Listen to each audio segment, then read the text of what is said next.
Pernah nggak sih, waktu kita lihat gunung-gunung yang megah atau lembah yang curam banget, terus kepikiran, kok bisa ya bentuknya jadi kayak gitu?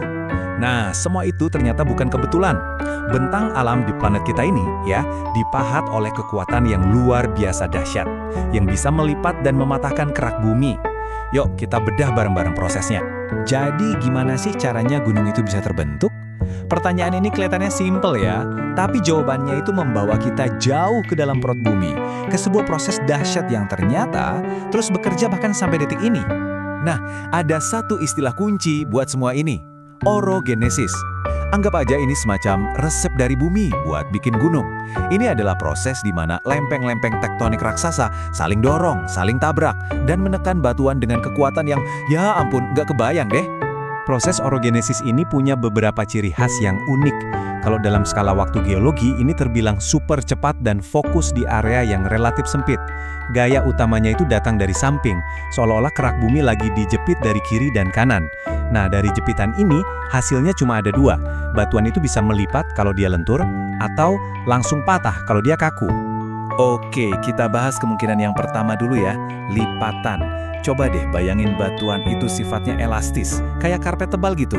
Kalau kita dorong karpet itu dari dua sisi, dia nggak akan sobek kan, yang ada malah melengkung dan bergelombang. Nah, persis seperti itulah proses terbentuknya lipatan di kerak bumi. Setiap lipatan itu, pada dasarnya, punya dua bagian utama. Yang melengkung ke atas, puncaknya, itu kita sebut antikline. Sebaliknya, bagian yang melengkung ke bawah, atau lembahnya, itu namanya syncline. Gampang kan? Puncak dan lembah, antikline dan syncline. Ini dia jenis yang paling dasar, lipatan simetris. Kalau tekanan dari kiri dan kanannya itu seimbang, kekuatannya sama, ya hasilnya bakal rapi kayak gini. Kedua sisinya punya kemiringan yang sama, bentuknya jadi sangat teratur. Tapi kenyataannya di alam, tekanan itu seringnya nggak seimbang.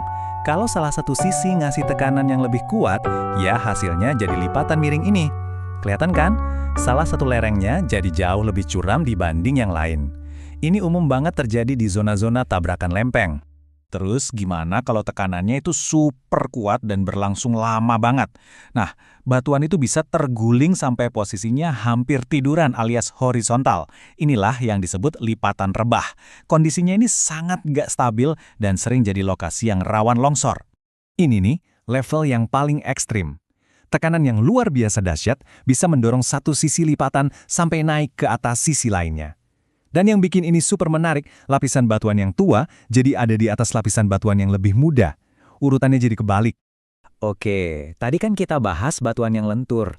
Sekarang, gimana kalau batuannya itu keras, kaku, dan getas? Kayak kerupuk lah kalau ditekan ya nggak melengkung, tapi langsung krek patah. Nah, inilah yang kita sebut sebagai patahan atau sesar. Dari proses patahan ini, biasanya muncul dua bentukan utama. Blok batuan yang naik ke atas, itu kita sebut horst. Inilah yang jadi cikal bakal gunung patahan. Sementara itu, blok yang amblas ke bawah itu disebut graben, yang nantinya membentuk lembah. Jadi horst dan graben ini selalu datang sepaket. Patahan normal ini terjadi karena ada gaya tarikan, seolah-olah kerak bumi itu lagi diregangkan atau melar. Akibatnya, ada satu blok tanah yang merosot ke bawah di sepanjang bidang patahan. Proses inilah yang menciptakan lembah-lembah retakan besar yang ada di seluruh dunia. Nah, kebalikannya adalah patahan naik.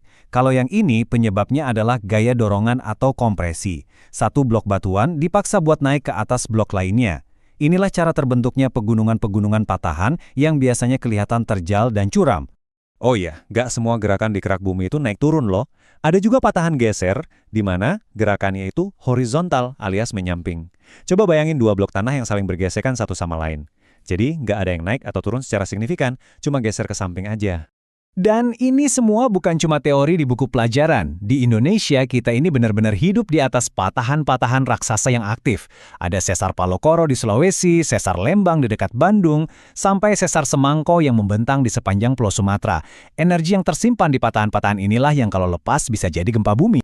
Jadi, sekarang udah kebayang kan, apa sih beda utamanya antara batuan yang nasibnya melipat dengan yang patah? Oke, biar makin jelas, mari kita lihat perbandingannya secara langsung. Nah, tabel ini merangkum semuanya dengan sangat baik. Kuncinya itu ada di sifat batuan. Kalau batunya lentur dan plastis, jadinya lipatan. Tapi kalau batunya kaku dan rapuh, ya mau nggak mau jadinya patahan. Gayanya juga bisa beda-beda, dan hasil bentang alamnya pun jadi khas. Pegunungan yang bergelombang versus pegunungan yang kelihatannya patah-patah plus lembah. Tentu aja, kita ngobrolin ini semua bukan tanpa alasan. Proses-proses geologi raksasa ini punya dampak yang sangat langsung ke kehidupan kita sehari-hari, baik itu dampak yang positif maupun yang negatif. Oke, kita mulai dari sisi baiknya dulu. Proses inilah yang memahat pemandangan-pemandangan alam yang keren banget. Gunung-gunung megah yang kita lihat itu hasil karya mereka. Proses ini juga yang membawa endapan mineral berharga dari dalam bumi ke permukaan, dan juga menciptakan daerah tangkapan air yang sangat vital buat sumber air kita semua. Tapi ada juga sisi lainnya. Kekuatan yang sama besarnya ini juga menjadi sumber bencana. Pergerakan yang tiba-tiba di sepanjang patahan itulah yang memicu gempa bumi. Lereng-lereng curam yang terbentuk dari lipatan dan patahan juga sangat rawan longsor. Jadi ini adalah risiko nyata yang memang harus kita hadapi, karena kita tinggal di wilayah yang aktif secara geologis. Jadi, lain kali Anda lagi jalan-jalan, atau mungkin sekedar lihat keluar jendela, coba deh perhatikan baik-baik lingkungan di sekitar Anda. Bukit di depan rumah itu kelihatannya hasil dari lipatan yang melengkung halus, atau jangan-jangan hasil patahan yang terjal dan tegas. Dengan memahami ini, kita jadi bisa membaca cerita yang ditulis oleh bumi. Jadi, cerita apa yang Anda lihat?